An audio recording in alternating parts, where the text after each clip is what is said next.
우리가 지난주에는 돌파리 성도라는 제목으로 욥기 13장과 14장의 특별 계시를 선포했었습니다.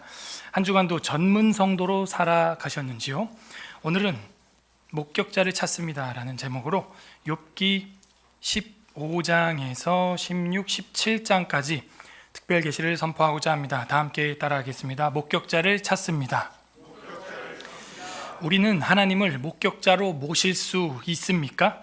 사건 현장에는 목격자를 찾습니다라는 문구가 곳곳에 걸려있고 자주 등장합니다. 목격자는 증거이고 증인이기 때문입니다.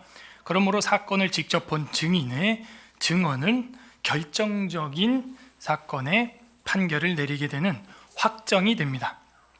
목격자는 그만큼 강력한 것이죠.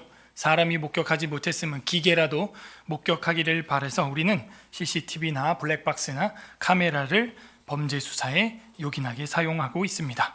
목격자가 얼마나 중요하면 국민 제보 어플리케이션이 출시되었는데 그 어플리케이션 이름도 목격자를 찾습니다입니다. 목격자가 있으면 사건을 증명해 낼 수 있기 때문이지요. 오늘 성경에는 욥과 엘리바스의 두 번째 논쟁이 시작이 됩니다. 그런데 지쳐가는지 엘리바스의 논쟁은 이전보다 점점 짧아집니다. 그도 더 이상 욥에게 길게 말을 하지 못합니다. 답답한 욥 또한 그에게 다시 이야기를 하는데 얼마나 답답하면 답변이 더 길어집니다. 욥은 자신의 말과 결백을 믿어주지 않는 친구들과 그리고 두 번째 또 논쟁을 다가오는 엘리바스에게 자신이 얼마나 이야기를 해야 자기의 말을 믿겠냐며 말을 그만하라고 이야기를 하죠. 그리고 자신의 목격자는 이 땅에 없다라고 결론을 내리는 중요한 신학의 정점에 도달하게 됩니다. 육체를 가지고 있는 인간들은 진정한 목격자가 될 수가 없고 증인이 될 수 없다. 나의 목격자는 하늘에 계시고 욥의 증인은 높은 곳에 계신다라고 이야기를 한 게 오늘 여러분이 합독한 성경 본문 중에 있는 내용입니다. 이처럼 눈에 보이는 교통사고보다 증명하기 어려운 것이 우리 마음에서 일어난 마음의 사고 아니겠습니까?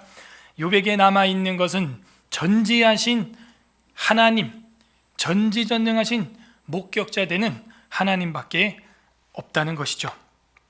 우리도 때로는 마음속의 이야기를 결백하면서 상대방에게 말을 하지만 상대방이 들어주지 않을 때가 있습니다. 속을 열어서 보여줄 수도 없습니다.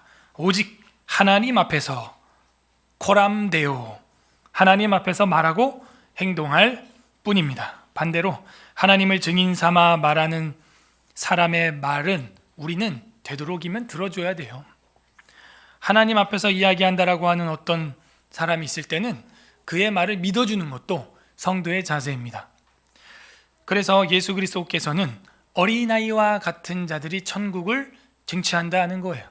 뭐예요? 믿는 자죠. 때로는 어린아이와 같이 순수하게 들어주고 믿어줘야 하는 것입니다.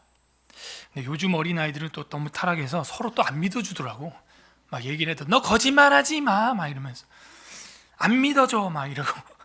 근데 대체로 어린아이들의 특징은 믿어주는 것이죠. 듣는 거예요. 그대로 가르침을 받습니다. 하나님 앞에서 이야기하는 어떤 상대방이 있을 때는 믿어주는 것 또한 성도의 자세라는 것이죠.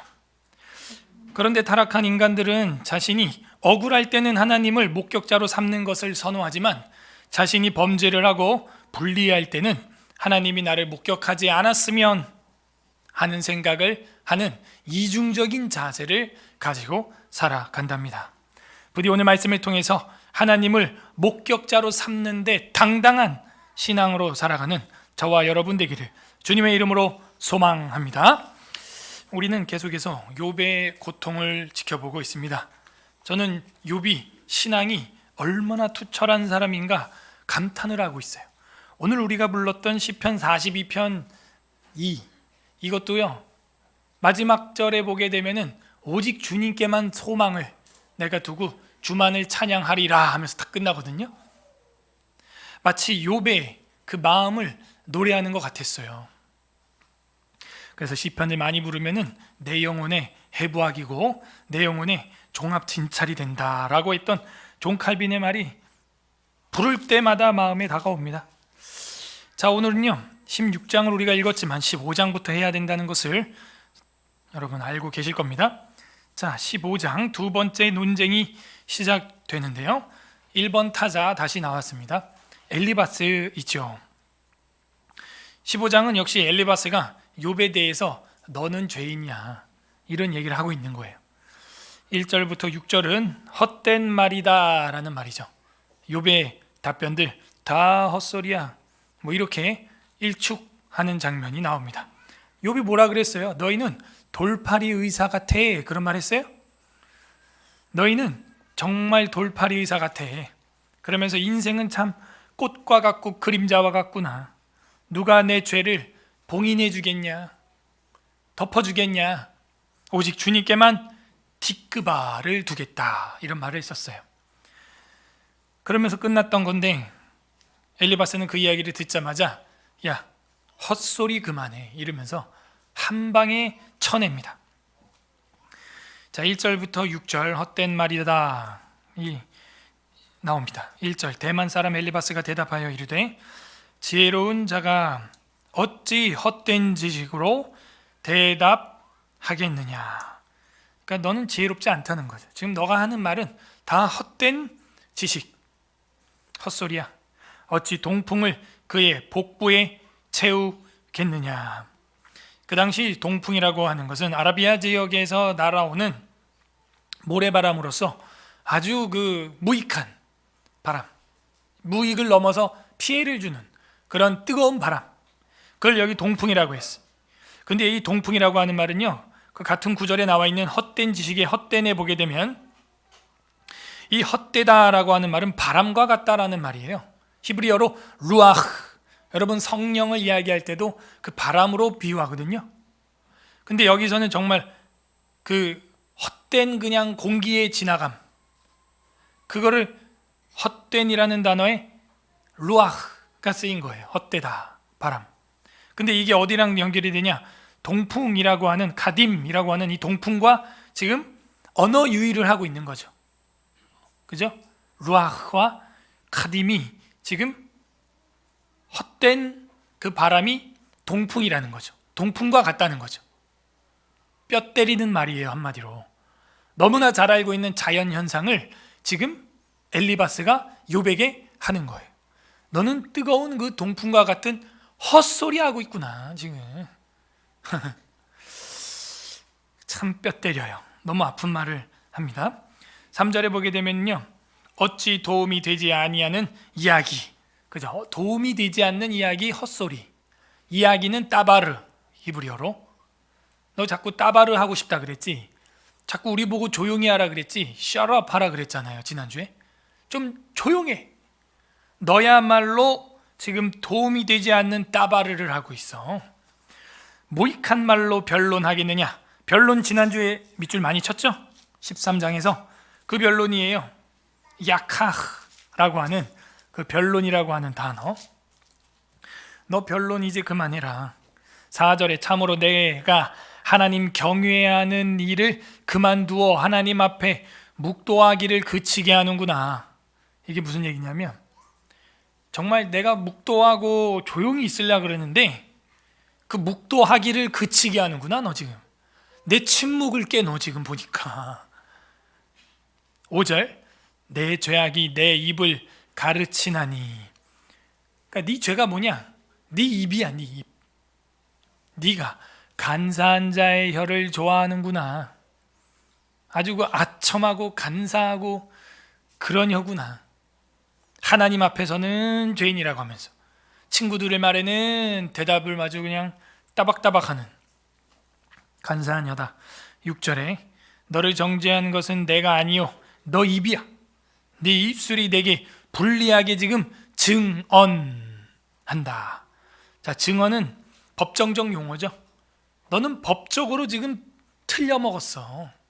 증언이 틀렸다 하면서 하나님이 재판장이시고 마귀 사탄이 어슬렁어슬렁 나와서 검사 역할을 하고 피고가 됐던 욥이 지금 어떻게 불리하게 지금 재판이 패소하여 가고 있느냐? 너 입술 때문에 이 재판이 지금 너가 패소할 위기에 처해 있다. 불리한 증언을 하면 너가 다 이걸 당해야 돼. 그런 이야기가 우리 법정적 용어에 나옵니다. 너가 한 말이 나중에 법정에서 불리하게 작용할 수도 있어. 우리도 하나님 앞에서 그럴 수 있는데, 그렇게 들으면 맞는 말이지만은 상황을 놓고 보면은 꼭 정답은 아니다 하는 거죠. 7절부터 16절까지는 부패한 젊은이여 조용하라, 이런 이야기가 나옵니다. 부패한 젊은이여 조용하라. 젊은이? 욥 보고 젊은이라고 했어요. 그러면 엘리바스는 도대체 나이가 얼마나 된다는 거예요? 적지 않다는 것이죠. 네가 제일 먼저 난 사람이냐? 산들이 있기 전에 네가 출생했냐? 응? 너가 이 최초의 아담이야? 8절, 하나님의 오묘하심을 네가 들었느냐? 지혜를 홀로 가졌냐? 네가 아는 것을 우리가 알지 못하는 것이 뭐냐? 네가 깨달은 것을 우리가 소유하지 못하는 것이 무엇이냐? 우리도 이런 친구들 있죠. 야, 너 지금 얘기하는 거 나 다 알아. 나 다 가지고 있는 거야. 웃기지 마. 너 죄인이야. 그냥 일반화를 시켜버리죠. 10절에 우리 중에는 머리가 흰 사람도 있고 연로한 사람도 있고 내 아버지보다 나이가 많은 사람도 있느니라. 그게 나야. 엘리바스요. 그래서 제일 나이 많은 친구라 그랬죠. 하나님의 위로와 은밀하게 하시는 말씀이 너한테 작은 것이냐? 어찌하여 내 마음이 불만스러워하며 내 눈을 번뜩거리며, 아주 눈 바짝 뜨고 아주 그냥, 우리도 그런 말 하죠. 어디 눈 그렇게 부릅뜨고 말이야. 너 눈 번뜩거려 지금. 아직도 살아있어. 13절, 네 영이 하나님께 분노를 터뜨리며 내 입을 놀리느냐? 너 그 입 좀 그만 놀려. 14절, 사람이 어찌 깨끗하겠느냐? 여인에게서 난 자가 어찌 의롭겠느냐? 하나님은 거룩한 자들을 믿지 아니하시나니 하늘이라도 그가 보시기에 부정하거든. 하물며 악을 저지르기를 물을 마심 같이 하는 가증하고 부패한 사람을 용납하시겠느냐? 떼끼 이놈. 아니 근데 이 얘기는 지난주에 욥도 하지 않았나요? 여인에게서 난 자가 어찌 깨끗하겠느냐 14장 1절에 얘기했잖아요. 그 욥도 아는 건데 왜 또 그걸 가지고 반박도 안 될 이야기를 하는 걸까요? 자, 이걸 보면서 분명 욥도 14장 1절에 여인에게서 태어난 사람은 생애가 짧고 걱정이 가득하다. 그리고 의인이 어디 있겠느냐, 그런 얘기를 했는데, 그런 논리를 가지고 또 욥을 괴롭히는 거예요. 이 정도 되면은 이제 거의 그냥 감정 싸움이다 하는 걸 우리가 알 수 있어요. 논리적으로 반박이 안 되는 충돌을 계속하고 있죠. 감정 싸움으로 가고 있는. 그럼 싸움이 돼요. 그래서 누가 잘 싸우냐? 감정이 충만한 사람이 잘 싸워요. 예. 그래서 우리 대한민국 사람들도 이성보다는 감성이 발달되어 있습니다. 그래서 감성에 호소되면요, 이성이고 뭐고 그냥 다 집어쳐요. 그냥 그 따라갑니다. 그래서 이제 눈에 보이는 디자인, 음악 뭐 이런 거에 현혹이 잘 되고 또 잘 만들어요. 그런 거, 영화, 감성적인 거 막. 그러니까 이성을 마비시켜 버려요. 다 논리 필요 없어. 그냥 그거라는 거예요. 그래서 마케팅도 감성 마케팅 하나 하면 그 사고 싶어 막. 그 회사 너무 좋은 것 같아. 이성과 논리와 그 회사가 무슨 비리를 저질렀는지 상관없어. 이미지가 너무 좋아요. 감성 짱이야. 그러면 거기 그냥 다 넘어가요. 그래서 속담이, 한국 사람들은 냄비 근성이다라는 이야기가 그래서 나오는 거예요. 감성 충만해요. 장점이자 단점인데 주의해야겠죠. 이거 분명히 앞에서 욥이 이야기한 건데 그거에 대한 정당한 논리를 제시하지 못하고 또 그 이야기를 반복해서 블랙홀과 같은 한도 끝도 없는 이야기를 하는 거예요. 이젠 여기부터 목소리 큰 사람이 이기는 거죠. 그런 시기예요 지금. 그러면 목소리도 비슷해요. 그럼 어떻게 해요? 나이 많은 사람이 이기는 거예요 이제. 그죠? 저도 그랬어요. 너 어린 것이 무슨 성경을 가르치냐. 청년 주제에 제가 27살 청년 때부터 이걸 했으니까요. 신학교를 갔습니다. 전도사가 됐어요. 그랬더니 이제 뭐 전도사가 뭘 알겠느냐. 그 백석대학교에 동아리도 제가 만들었는데 거기 재학생이 저한테 그런 말 했어요. 전화로. 어떻게 전도사가 성경을 가르치는 동아리에 와서 성경을 가르치겠느냐. 그래서 제가 어떤 목사님을 보내드렸죠. 그 이제 목사가 됐어요. 그랬더니 아직 50도 네가 못 되었는데 무슨 뭘 목사라고 또 까부느냐. 또 이제 제가 50이 돼봐요. 뭐라 그럴까요? 네가 아직 환갑도 못 되었는데 무슨 인생을 알겠느냐 그러겠죠. 확 그냥 죽어버려야겠네. 그냥 죽으면 뭐 나이 제일 많죠 뭐. 엘리바스의 논리가 그런 식입니다. 17절부터 마지막 절까지는 악인은 망한다. 그러니까 너가 악하니까 지금 이렇게 망해가는 거야 라고 엘리바스가 이야기하는 겁니다. 17절에 내가 네게 보이리니 내게서 들으라. 내가 본 것을 설명하리라. 자꾸 이분은 뭘 봤대. 아무튼 초장부터 처음부터 나는 뭘 들었고 뭐 봤는데 뭐 떨렸었다 뭐 그런 얘기했던 거 기억나요? 엘리바스는 옛날부터 아무튼 첫 번째 논쟁 때도 그랬어요.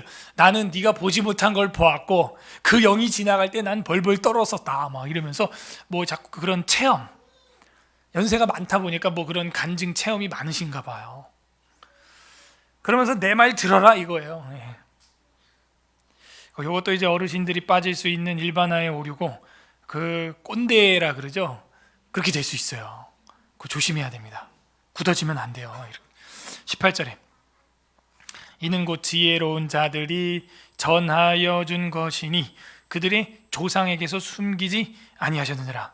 야, 내가 지금 말하려는 이 지혜는 조상 대대로 내려오는 지혜자들의 말이다 하는 거죠. 19절에 이 땅은 그들에게만 주셨으므로 외인은 그들 중에 왕래하지 못하였느니라. 그 말에 이르기를 악인은 그 일평생에 고통을 당하며 포악자의 횟수는 정해져 있다. 횟수는 정해져 있는데 정은이가 살아있더라고. 그렇지 않잖아 꼭. 그죠? 멀쩡하던데 보니까 윤기가 잘 흐르고 뭐 더 잘생긴 것 같기도 하고 뭐. 포악자의 횟수는 정해져 있어야 되는데 이게 권성징악의 일반화가 안 될 수가 있다는 거예요. 그죠? 권성징악의 일반화가 안 돼 있어요. 세상을 보게 되면. 근데 지금 이 엘리바스는 그걸 일반화시키고 있는 거예요. 왜요? 뭘 못 보는 거죠? 보이지 않는 영적 세계를 못 보는 거죠. 그러니까 그냥 단순하게 너무 일반화의 오류에 빠지는 겁니다. 하나님께서는 반드시 악은 무조건 죽인다. 그렇지 않거든요. 잘 살다 죽는 문하세 같은 사람도 있단 말이에요. 21절에 그의 귀에는 무서운 소리가 들리고 그가 평안할 때에 멸망시키는 자가 그에게 이르리니 그가 어두운 데서 나오기를 바라지 못하고 칼날이 숨어서 기다리느니라. 그는 헤매며 음식을 구하여 이르기를 어디 있느냐 하며 흑암의 날이 가까운 줄을 스스로 아느니라. 환난과 역경이 그를 두렵게 하며 싸움을 준비한 왕처럼 그를 쳐서 이기리라. 이는 그의 손을 들어 하나님을 대적하며 교만하여 전능자에게 힘을 과시했기 때문이다. 지금 너가 망하는 이유는 그 힘을 과시하고 있어. 너 잘 나가는 거 알겠는데 하나님을 대적했고 교만했어. 그래서 교만하기 때문에 너가 지금 그 과시했기 때문에 한 방 맞은 거야. 26절에 그는 목을 세우고 방패를 들고 하나님께 달려들었어. 그의 얼굴에는 살이 찌고 허리에는 기름이 엉겼다. 여러분 얼굴에 살 쪘습니까? 허리에 튜브가 하나씩 있어요? 그러면 엘리바스 앞에서 혼나요. 너 그렇게 너무 잘 먹고 디룩디룩 살이 쪄가지고 교만해진 거야 지금. 욥이 그런가 봐요. 통통했나 봐요. 우리가 생각하기엔 삐쩍 말랐을 것 같죠? 그게 아니었던 것 같아. 얼굴이 오동통하고 배도 똥배도 살포시 나왔고 그런 아저씨인데 지금 병이 걸려가지고 벅벅 긁고 있는 거예요. 너 봐라, 배 나왔다. 허리에 기름이 엉겼어. 28절에 그는 황폐한 성읍 사람이 살지 아니하는 집 돌무더기가 될 곳에 거주하였음이니라. 29절 그는 부여하지 못하고 재산이 보존되지 못하고 그의 소유가 땅에서 증식되지 못할 것이다. 너 완전 폭삭 망했잖아. 어두운 곳을 떠나지 못하리니 불꽃이 그의 가지를 말릴 것이라. 하나님의 입김으로 그가 후 하고 불어버릴 거다. 그가 스스로 속아 허무한 것을 믿지 아니할 것은 허무한 것이 그의 보응이 될 것임이라. 32절에 그의 날이 이르기 전에 그 일이 이루어질 것인즉 그의 가지가 푸르지 못하리니 포도 열매가 익기 전에 떨어짐 같고 감람꽃이 곧 떨어져짐 같으리라. 열매 맺지 못한다 이거죠. 34절 경건하지 못한 무리는 자식을 낳지 못할 것이며 뇌물을 받는 자의 장막은 불탈 것이라. 너 자식 10명 다 죽었지? 경건하지 못한 거야. 너 그 부여했던 게 지금 다 날아가지? 아마 너 그 부 축적했던 게 뇌물을 받아서 축적했던 거 아니야? 35절 다 같이 합독합니다. 시작. 그들은 재난을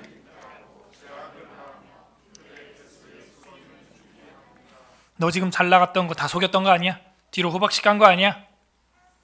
야, 이 엘리바스라는 지혜자가 이런 말을 한 거예요. 그래도 다행인 게 한 장에서 끝나서 다행이죠. 욥이요. 두 번째 이제 논쟁 사이클에서 대답을 하기 시작합니다. 16장 욥의 답변 1절부터 5절은 차라리 날 위로해라. 그런 말 그만하고 날 위로해. 그러니까 욥이 무슨 말을 듣고 싶은지를 아예 답을 줍니다. 정답을. 근데 그걸 못해요. 참 사람이요. 상대방 마음을 알면 잘할 것 같죠? 아니에요. 여러분이 상대방 마음 알아도 못합니다. 저 사람 속을 알 수 없어. 알아도 못해요. 왜? 내가 그렇게 안 돼요. 내가 저 사람 마음에 맞춰주질 못해요. 욥이 계속해서 정답을 알려주는데도 이 친구들은요 오답을 이야기합니다. 여기서 우린 타락한 인간이 얼마나 타락했는지를 볼 수 있어요. 내가 저 사람 마음만 알면 잘할 수 있을 것 같죠? 아니라니까요. 이렇게 말하라고 말을 입에 넣어줘도 그 사람이 말을 못해요. 그게 인간이에요. 욥이 다시 이야기합니다. 야, 그만하고 차라리 날 위로하는 말을 하라니까. 내가 너네 힘들 때 내가 위로해 줬잖아. 너네 힘들 때 나는 위로해 줬다고. 그런 이야기를 해요. 16장 1절에 욥이 대답하여 이르되 이런 말은 내가 많이 들었어. 너희는 다 재난을 주는 위로자구나. 지난주에는 돌팔이 의사구나 이러더니 오늘은 재난을 주는 위로자. 이게 말이 안 되는 이야기죠. 어떻게 위로자가 재난을 줍니까? 돌팔이 위로자라는 이야기겠죠. 3절 헛된 말이 어찌 끝이 있으랴. 네가 무엇에 자극을 받아 이같이 대답을 하는 거냐. 나보고 너 루아흐라 그랬지. 나보고 동풍이라 그랬지. 야, 너 말도 그 헛된 말이야. 받아치는 겁니다. 나도 너희처럼 말할 수 있나니. 야, 그렇게 말하는 건 쉬워. 가령 너희 마음이 내 마음 자리에 있다 하자. 그러니까 바뀌었다 생각하자 한번. 그죠? 나도 그럴듯한 말로 너희를 치며 너희를 향하여 머리를 흔들 수 있어. 그런 말 얼마든지 멋진 말 할 수 있어. 5절 그래도 입으로 너희를 강하게 했고 입술의 위로로 너희의 근심을 나는 풀었으리라. 그래도 나는 너희를 강하게 격려하고 너희의 근심을 내가 말로 위로해 줬을 거야. 그런 이야기를 하는 거죠. 그러니까 차라리 위로하는 말을 좀 해라. 나 같으면 그렇게 했을 거야. 그리고 실제 욥은 그렇게 해왔어요. 지난 논쟁 첫 번째 논쟁에서 우리가 그거를 봤어요. 그죠? 친구들이 뭐라 그랬어요? 이전에는 상대방을 위로하더니 이제는 너가 그거를 듣는 처지가 되었구나. 이제 이런 말을 했었거든요. 자, 6절부터 17절까지는 줄지 않는 고통. 내 고통이 줄지 않는다. 진짜 너네 때문에. 줄지 않는 고통.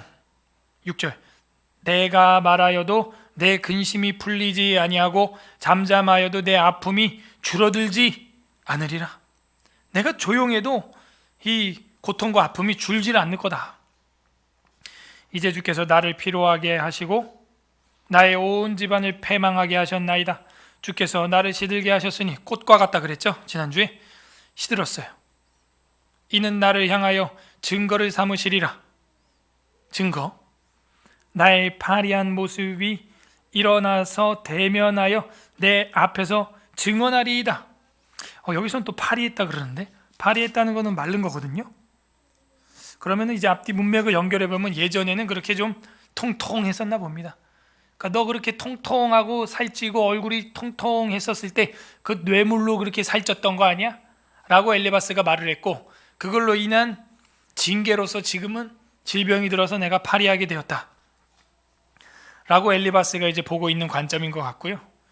욥은 지금 나는 지금 통통하지 않아, 나는 지금 파리했다 라고 그거를 맞받아치면서 일부러 이 단어를 강조하고 있습니다. 자, 나는 이제 패망했다. 9절, 그는 진노하사 나를 찢고 적대시하며 나를 향하여 이를 갈고 원수가 되어 날카로운 눈초리로 나를 보신다. 마치 하나님이 나를 그렇게 날카로운 눈초리로 보는 거와 같다. 8절 안 봤네요. 주께서 나를 시들게 봤죠? 파리한 모습이 일어나며 대면하면 증언하니라. 증거 받고 10절, 무리들은 나를 향하여 입을 크게 벌리며 욕을 한다는 얘기예요. 나를 모욕하여 뺨을 치며 함께 모여 나를 대적하는구나. 모욕, 뺨, 대적, 욥의 고난입니다. 욥의 순환이죠. 11절, 하나님이 나를 악인에게 넘기시며, 친구들이죠, 행악자의 손에 던지셨구나. 12절, 내가 평안하더니 그가 나를 꺾으시며 내 목을 잡아 나를 부서뜨리시며 나를 세워 관역으로 삼아서 나만 때리는 것 같아. 13절, 그의 화살들이 사방에서 날아와 사정없이 나를 쏘므로 그는 내 콩팥을 꿰뚫고 그는 내 쓸개가 땅에 흘러나오게 하시는구나. 세상 모든 고통이 나한테만 쏟아지는 것 같은 거예요. 내가 관역이 돼서 화살들이 다 날아와 나에게만 꽂히는 것 같은 거죠. 근데 이게 영적 싸움이라는 걸 우리는 유비적으로 알 수가 있어요. 신약 성경에 보게 되면은 너희가 전신갑주를 입으라는 에베소서 6장에 보면은 그 가운데 믿음의 방패를 갖게 이야기를 요청하는데요. 그 믿음의 방패를 왜 가지라고 합니까? 마귀의 불화살, 화전을 막기 위해서다, 이렇게 나옵니다. 지금 욥에게 그런 사탄의 고발, 그 1장에 2장에 시작됐던 그 사탄의 고발이 현실화되었고, 그게 영적인 화살로 욥의 심령을 막 쏘아붙이고 있는 것이죠. 그게 아마 그 친구들을 통해서 쏘아지고 있는 것 같아요. 그러므로 우리는 친구와 가족들이 나에게 뺨을 치고 모욕하고 대적할 때 분별을 해야 돼요. 특히 불신자들이 나에게 더 그럴 때는요, 그 사람 자체만 보지 마시고 그 뒤에서 역사하는 영적 세계, 화살을 쏘고 있는 그 마귀 사탄의 공격, 이런 거를 간파해 내야 됩니다. 그리고 믿음의 방패를 가져야 돼요. 이 욥처럼.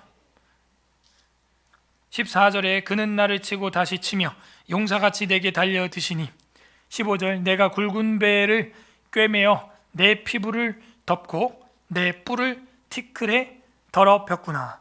뿔을 티끌에 더럽혔다는 얘기는 권위가 더러워지게 땅에 떨어졌다는 얘기예요. 뿔은 권위를 말하죠. 그리고 내 굵은 배를 꿰매어 내 피부에 덮었다 하는 것은 몸이 그만큼 죽어간다. 16절에 내 얼굴은 울음으로 붉었고 내 눈꺼풀에는 죽음의 그늘이 있구나. 죽어간다는 거예요. 17절에 그러나 내 손에는 포악이 없고 나의 기도는 정결하다. 난 결백한다. 나는 내 손에 포악한 일이 없었다. 내 손에 기도는 정결했다. 자기의 신앙을 하나님 앞에서 결백하고 있습니다. 18절에 보게 되면은 22절 마지막 절까지 결백함으로 뭘 해야 될까요? 하나님이 나의 증인이다. 이 재판에서 하나님이 재판관이냐? 근데 재판하고 있는 그분이 이 사건의 증인이시다. 저분 말고는 이제 자기의 증인이 되어줄 사람이 없다는 거예요. 없다는 거예요. 그래서 이 욥의 이 재판의 논리를 보게 되면 대단하죠. 자기를 재판하시는 그 재판장이 증인이야. 그분이 알아요. 이렇게 함으로써 자기의 신앙은 지키고 하나님께 모든 걸 맡기는, 그래서 재판 자리에 망치를 가지고 있는 그 하나님이 잠시 재판석으로 내려오셔야 하는 이거 요청을 하는 거예요. 지금 지난주에도 그랬잖아요. 나와서 변론 좀 해주세요. 변호 좀 해주세요. 변론. 지난주에 그런 이야기를 했었죠. 그래서 욥의 이 지혜를 보면요, 대단해요. 진짜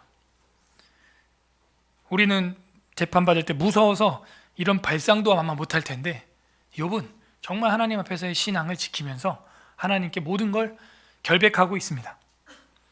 하나님이 나의 증인이시다. 18절, 땅아 내 피를 가리지 말라. 나의 부르짖음이 쉴 자리를 잡지 못하게 하라. 너무 운문적인 시적인 표현이라 우리가 이해를 못하고 있는데요. 땅아 내 피를 가리지 말아라. 요건 이해가 돼요. 그죠? 내가 지금 몸이 아프고 고난을 받으면서 피를 흘리고 진물이 나오고 막 그러죠? 땅에 떨어지죠? 근데 그게 흙으로 스며들어서 가려진단 말이에요. 그러니까 땅아 나의 이 억울한 이 피의 문제, 내 몸의 고통의 문제 가리지 말아라. 그리고 나의 부르짖음이 쉴 자리를 잡지 못하게 하라. 이게 뭐냐면, 부르짖음이 뭐예요? 그 앞절에서 말했던 정결한 기도죠. 기도를 하면 어떻게 된다는 거예요? 위로 올라가죠. 기도가 재판장에게 기도가 올라가요. 상소가 이렇게 올라가는데, 그 올라가는 기도가 쉴 자리를 잡지 못하게 하라는 거예요. 나의 기도가 올라가다가 쉬지 않고 가게 하라, 이 얘기예요. 이게 다니엘서 우리가 공부한 거 기억나요? 그죠? 그 미가엘 천사와 뭐 논쟁 이야기 나오는데, 기도가 올라가다 회방받는 이야기가 나와요. 거기에 기도는 성도의 향기죠. 향. 그래서 이 나의 기도가 영적 세계에서 회방받지 못하게 해라. 나의 부르짖음이 쉴 자리를 잡지 못하게 해라. 내 기도가 바로 상달되게 해라. 19절, 지금 나의 증인이 하늘에 계시기 때문에 그 하나님께 나의 이 기도가 올라가게.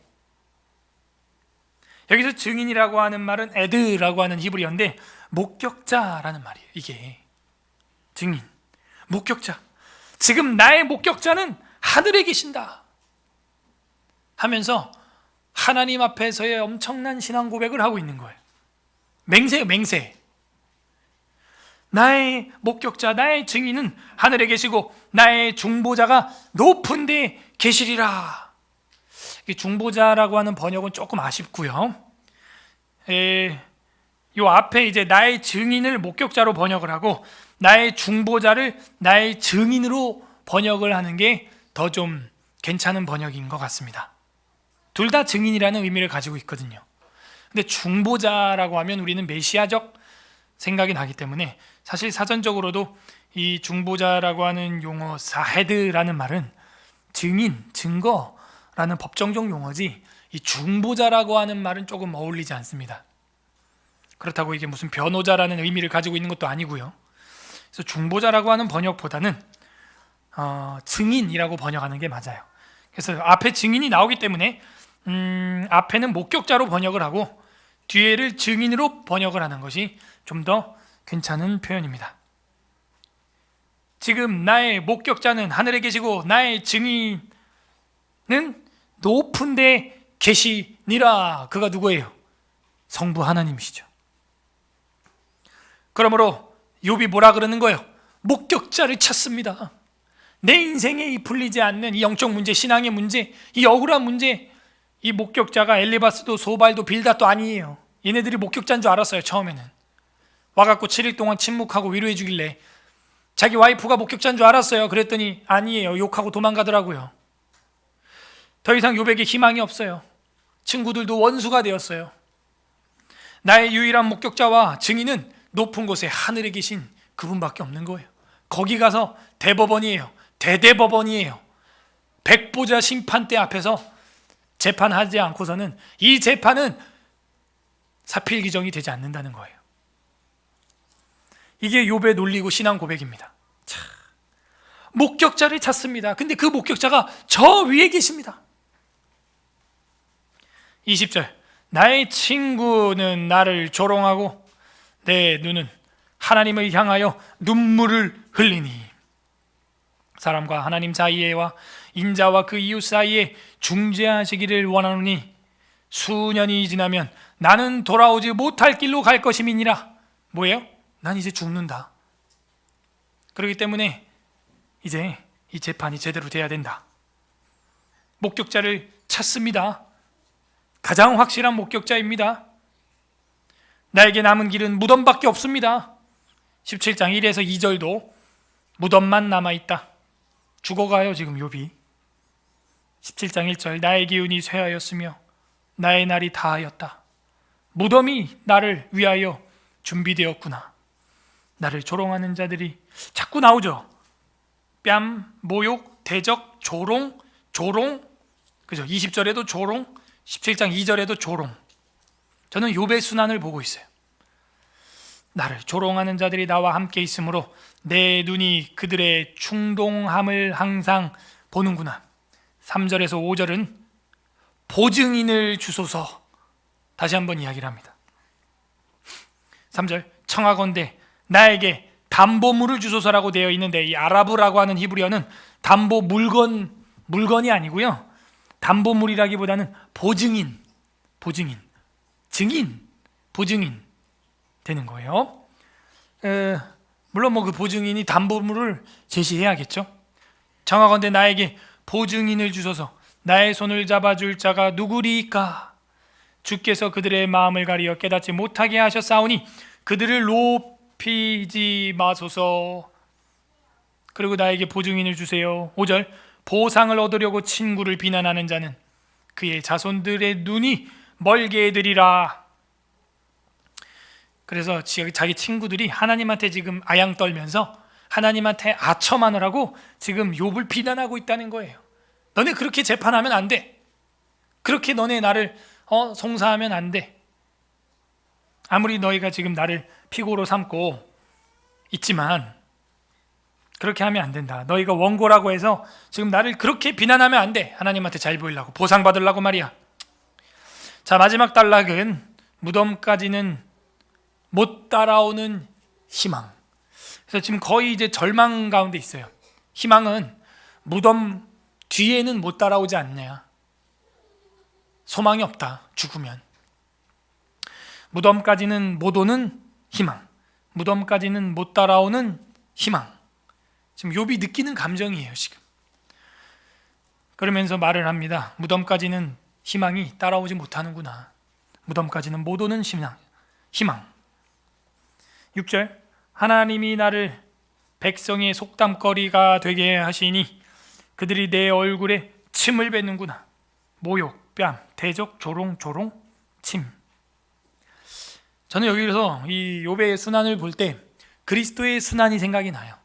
조롱을 당하고 뺨을 맞고 침뱉음을 당하고 모욕을 받고 대적자들이 일어나고 보상을 받기 위해서 팔아넘기고 재판을 열고 그림자적으로 보이고 있어요.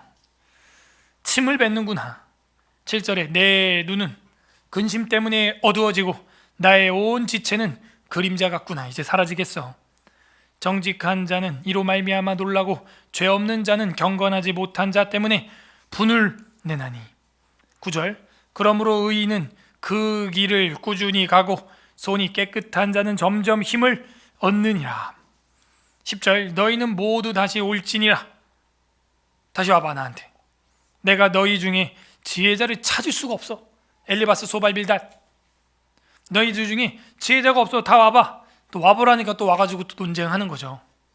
괜히 와보라고 해가지고 모두 다시 올지니라 그랬어요. 11절 나의 날이 지나갔고 내 계획, 내 마음의 소원이 다 끊어졌다.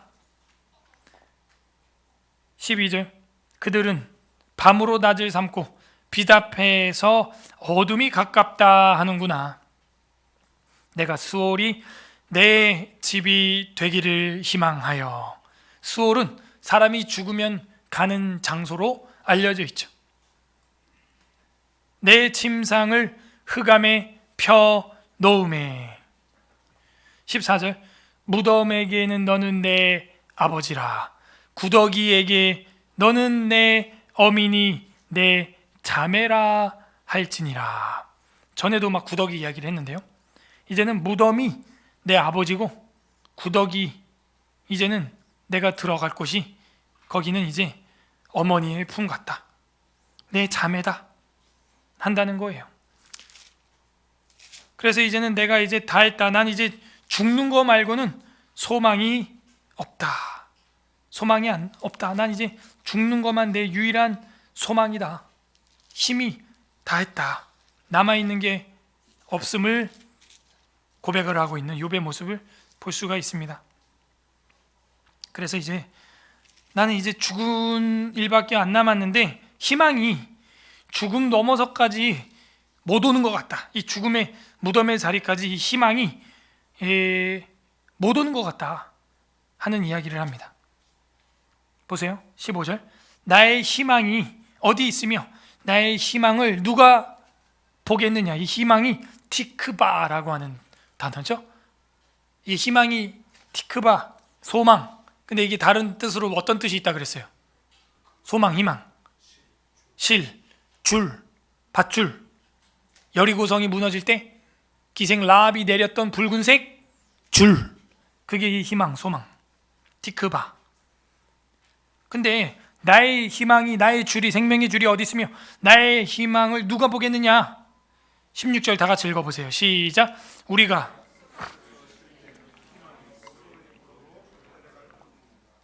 이 번역이 조금 어려운데요. 우리가 흙 속에서 쉴 때는, 죽을 때죠, 희망이 스올의 문으로 내려갈 뿐이니라. 그러니까 우리가 죽었을 때는 소망이 그냥 그 죽음의 처소로 내려간다 하면은 나랑 같이 죽어서도 희망이 그 죽음의 세계로 가는 것처럼 번역이 될 것이고,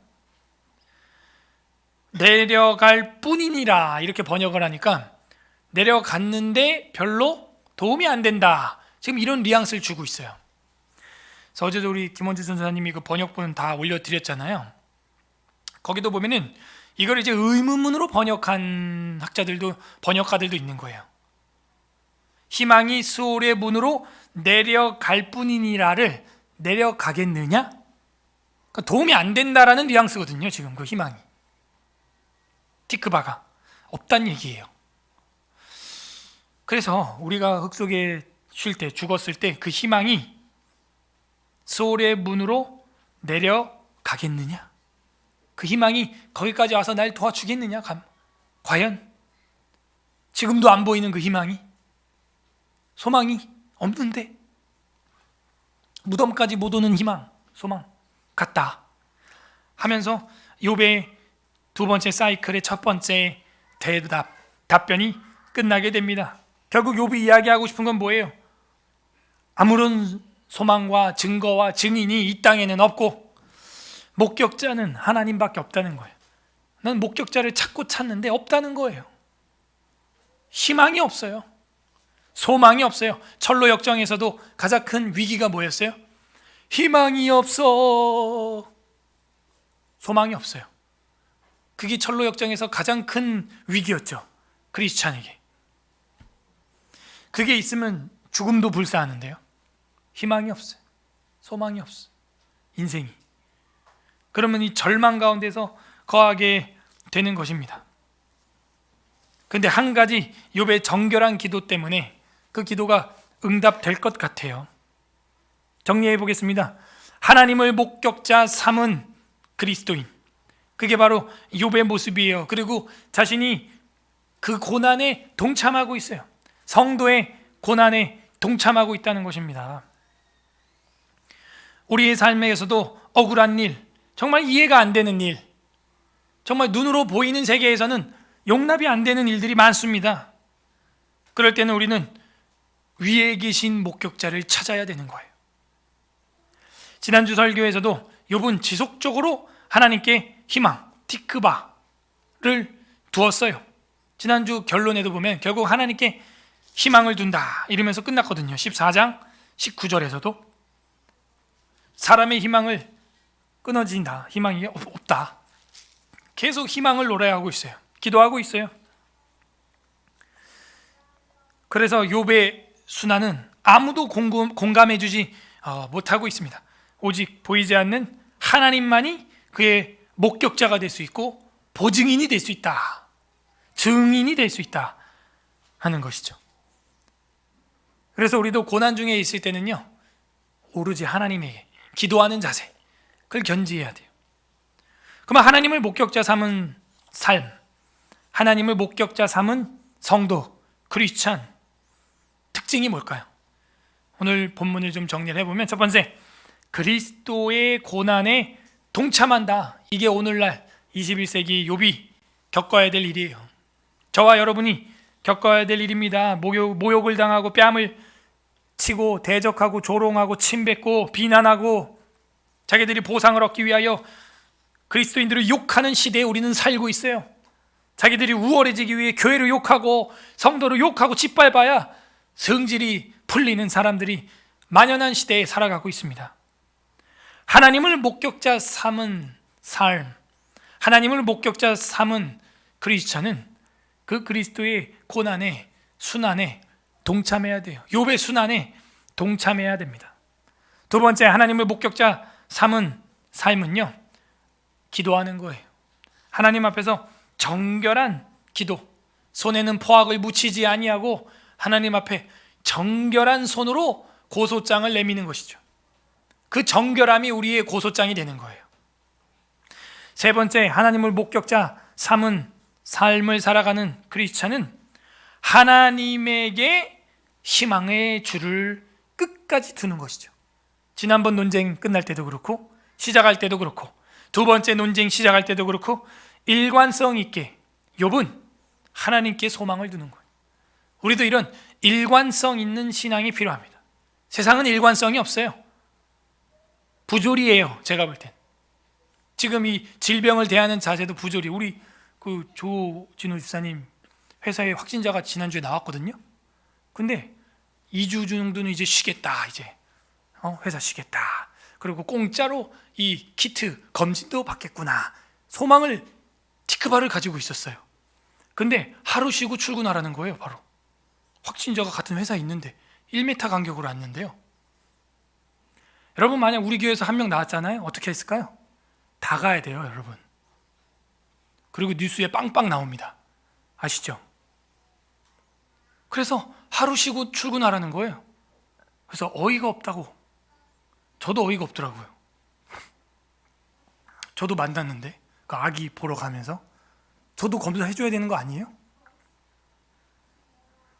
검사하면 많이 나와요. 제가 볼 땐 지금 안에서 안 나오는 겁니다. 하루 만에 그 회사에 사람이 몇 명인데 2층, 3층까지 전체 다 프로그래머들 1m 간격으로 컴퓨터만 하고 있는데 일관성이 없어요. 세상은 그래요.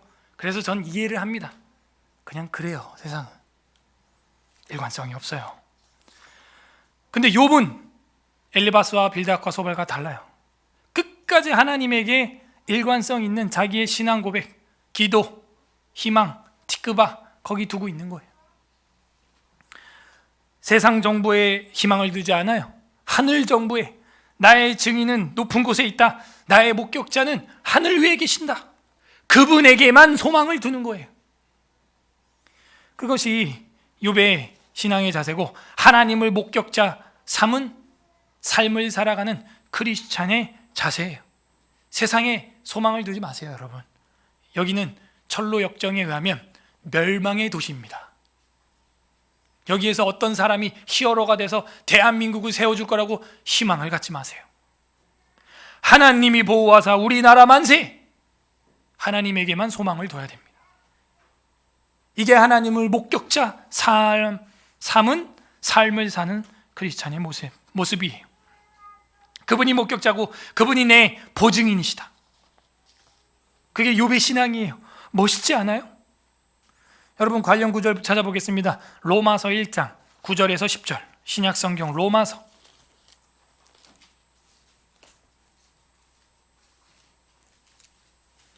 1장 9절, 10절 두 절 합독합니다.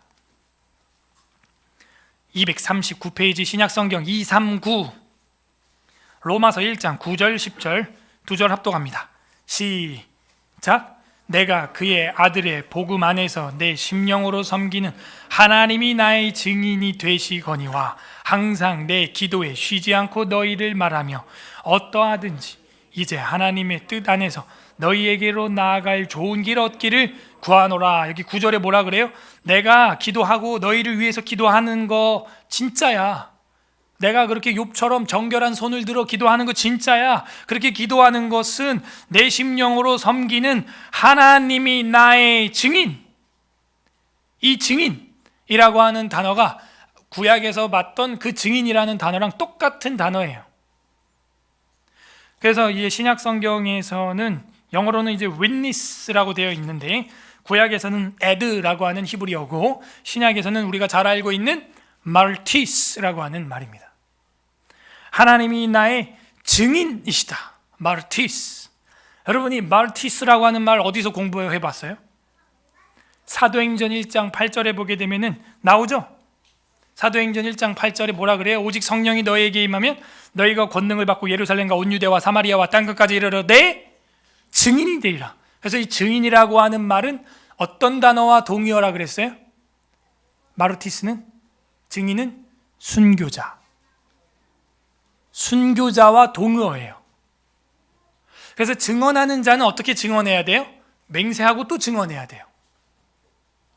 내가 거짓말하면 죽는다. 여기서 죽어도 난 괜찮다. 내 말이 거짓말이라면. 그래서 10계명에 보면 거짓 증언하지 말라고 되어 있는 거죠. 거짓말하지 말라는 거예요. 자, 이 언어를 잘 보세요. 증인은 순교자 같은 뜻이거든요. 근데 이거 욥에 적용을 해보세요. 하나님은 내 증인, 높이 계신 나의 보증인, 나의 목격자 이랬어요. 근데 신약 성경에 와보면 어떻게 돼요? 진짜 그 증인이 죽어요. 그 욥이 순환을 겪었던 그 순환보다 더 큰 순환을 겪으신 그 하늘에서 내려온 증인이 말티스 죽어요. 죽어. 순교하십니다. 그래서 이거는 쌍방간의 의미를 가지고 있어요. 제가 볼 땐 첫째, 욥기에서 본 바대로 하나님이 우리의 목격자와 증인이 되어주셨고 신약 성경에 그분이 오셔서 진짜 증언하셨고 죽으셨어요. 그거에 대한 반로로 이젠 저와 여러분이 하나님의 증인이 되고 증언을 하며 마르티스가 되어서 이제는 순교자적 삶을 살아야 되는 거예요. 왜? 저랑 여러분은 그 목격자를 만났잖아요. 목격자를 봤어요. 증언을 확보했어요. 이제 우리는 복음이에요. 그게. 그래서 이젠 저와 여러분이 그 목격자를 봤어요. 봤으므로 이젠 제2차 목격자가 된 겁니다. 그리고 모르는 세상에 있는 저들에게 복음을 전해주는 목격자가 되어줘야 하는 것이죠. 저와 여러분이. 그래서 누가복음 1장 2절에 이런 말이 나와요. 누가복음 1장 2절 찾아보세요. 복음이죠. 누가복음 86페이지 누가복음 1장 2절 신약성경 86 누가복음 1장 2절 합독합니다. 시작. 처음부터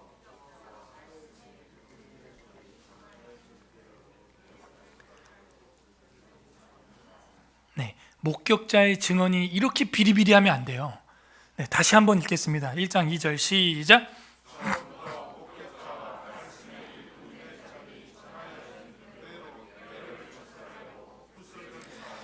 네, 이게 증언입니다.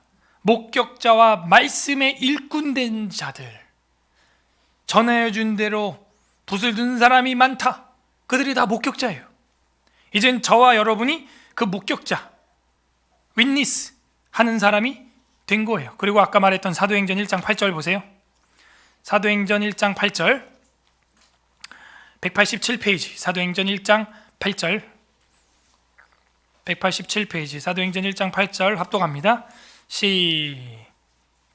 오직 성령이 너희에게 임하시면 너희가 권능을 받고 예루살렘과 온 유대와 사마리아와 땅끝까지 이르러 내 증인이 되리라. 말티스, 증인, 순교자 같은 뜻을 가지고 있어요. 이젠 우리는 그 삶을 살아가는 거예요. 주 하나님이 우리의 목격자 되어주셨고 증인 되어주신 것처럼 그리고 죽으신 것처럼 이젠 저와 여러분이 2차 목격자가 되어서 그걸 모르는 자들에게 증언해 줘야 돼요. 어떻게? 목숨 걸고. 세상 사람들은 우리한테 그렇게 외치는 거예요. 비그리스도인들이 그렇게 외치는 거예요. 목격자를 찾습니다. 정말 신이 존재하는가? 인류의 시작과 끝은 어떻게 되는가? 영원한 세계는 어떻게 들어가는가? 목격자를 찾습니다. 그러니까 그 목격자를 못 찾으니까 이데올로기에 함몰되어 있는 거예요. 이단 사이비에 빠지는 거예요. 뭔가를 섬겨야 돼요. 뭔가를 영웅으로 삼아야 돼요. 막 그래서 정치에 빠지고 이단에 빠지고 뭐에 중독되고 뭔가를 자기의 메시아로 만드는 거예요. 그 사람들은. 왜? 목격자를 못 만났기 때문에, 높이 계신 보증인을 뵙지 못했기 때문에 다른 이념의 이데올로기에 빠져 있는 것이죠. 웨스트민스터 신앙고백서 제22장 합당한 맹세와 서원 제1항에 보게 되면은 합당한 맹세는 경건한 예배의 한 요소이다.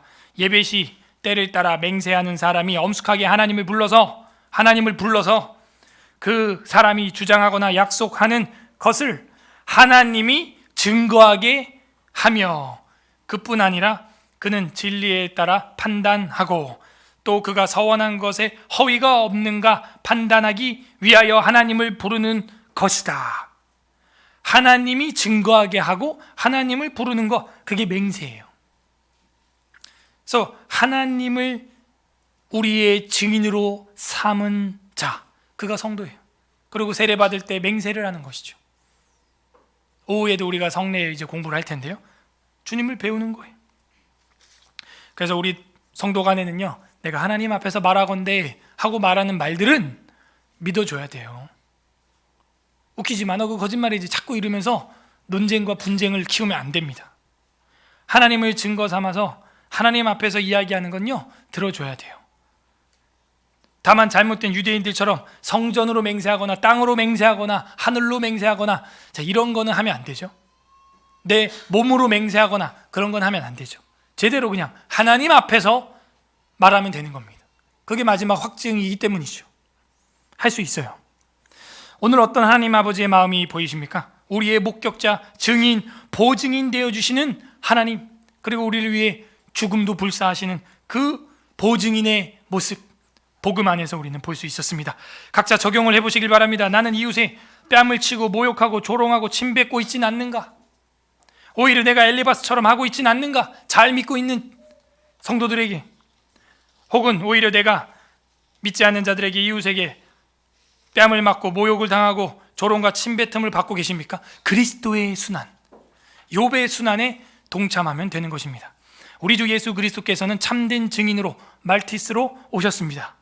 그분만이 우리를 의롭게 칭해 줄 수 있는 중보자이십니다. 요한복음 5장 36절 보고 기도하고 마치겠습니다. 요한복음 5장 36절.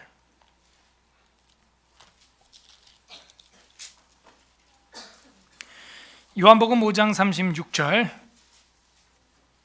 151페이지 신약성경 151페이지 151, 요한복음 5장 36절 합독합니다.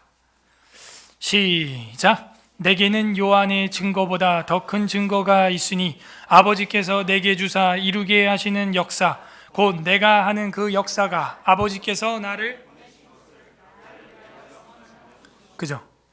세례 요한보다 더 확실한 증언이 나한테 있는데, 그게 뭐냐? 내가 지금 일으키고 있는 이 역사를 봐라. 이게 아버지께서 나를 보내셨다는 나를 위한 증거고 증언이다. 증거 3번이나 여기 나와 있죠. 그래서 예수 그리스도를 바라봐라. 그가 바로 하나님이 보내셨다는 증거다. 그가 바로 우리의 목격자가 되신다. 두세 사람의 증언은 확증이라고 하지 않았느냐 했던 요한 신학이 그대로 나타나는 거예요. 하나님과 성자 하나님, 성부 하나님과 성자 하나님, 이 둘이 확증이라는 것이죠. 우리 주 예수 그리스도께서는 창조 때 목격자가 되십니다. 여러분, 창조를 목격하신 분이에요. 저랑 여러분은 목격을 못했죠. 우리 주 예수 그리스도께서 성부 하나님과 성자 하나님은 그 창조 그 현장을 목격하신 분이에요. 그리고 증인이 되십니다. 창조자면서 증인이 되세요. 그리고 최후의 날에 저와 여러분을 백보자에서 심판 때에 우리의 죄를 덮어주실 보증인이 되세요. 중보자가 되세요. 그 증언을 해주시기 위해서 값을 치르셨어요. 그분이 직접. 그래서 잘 해줄 수 있어요. 십자가에서 모진 모욕과 뺨맞음과 조롱과 침뱉음을 다 당하시고 죽으셨어요. 이게 복음이에요. 이제는 그 증언하시는 분이 우리와 함께 계시고 성령으로 내주하시는 것이죠. 이제는 우리가 증인으로 살아가야 되는 시대가 된 것입니다. 전하고 기도해야 되는 시대가 된 것이죠. 부디 오늘 말씀을 한 주간 양질의 양식으로 묵상함으로 우리를 살리기 위해서 진정한 말티스, 증인으로 살았던 예수 그리스도를 본받아 하나님 앞에서 그분이 내 목격자가 된다며 당당하게 그분의 목격자이며 증인으로 살아가는 저와 여러분 되기를 주님의 이름으로 소망합니다. 우리는 하나님을 목격자로 모실 수 있습니까? 우리 오늘 설교 말씀을 생각하면서 욥기 15장 17장까지 읽어보겠습니다.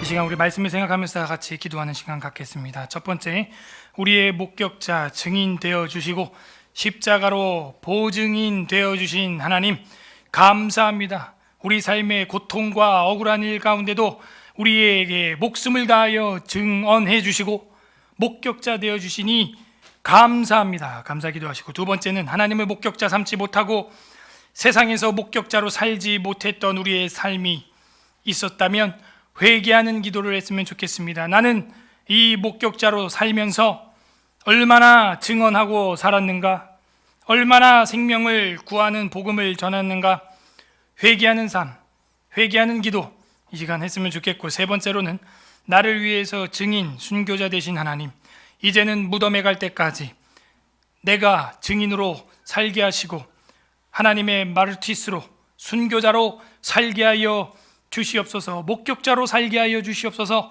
간구하는 기도, 감사와 회개와 간구하는 기도 하나님께 올려 드리겠습니다. 기도합니다. 하나님, 우리의 목격자